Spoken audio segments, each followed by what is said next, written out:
ये तब की बात है जब मैं 13 साल की थी। मेरी दीदी की सगाई हो चुकी थी। शादी उसी शहर में तय हुई थी जहां हम रहते थे। कभी कभी जीजू दीदी और हम सबसे मिलने आ जाते। सगाई हो चुकी थी तो किसी को कोई दिक्कत नहीं थी। साथ में लाते ढेर सारे चॉकलेट। अगर मैं ये कहूँ कि जीजू की वजह से ही मैं चॉकलेट खाना शुरू किया तो ये गलत नहीं होगा। एक दिन जीजू आए, सबसे मिले। मैं बार बार उनके हाथों को देख रही जो खाली थी। मैं मायूस हो गई। जीजू समझ गए, बोले अरे सोनी गुस्सा मत करो, तुम्हारे चॉकलेट वाली दुकान खुली नहीं थी। जीजू मेरे लिए कॉफ़ी वाइट लाते थे जो उस समय में बहुत कम दुकान में मिलता था।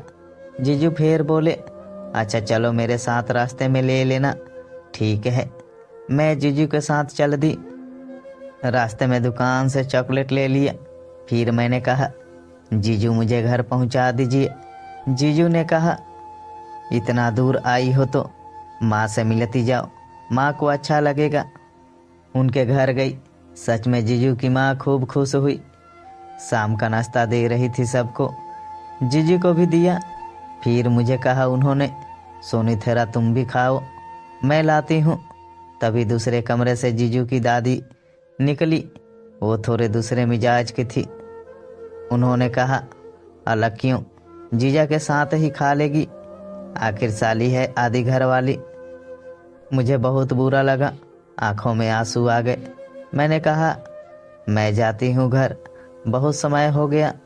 तभी जीजू की आवाज़ सुनी, ये साली है मेरी, लेकिन आधी घर वाली नहीं है, छोटी बहन जैसी है।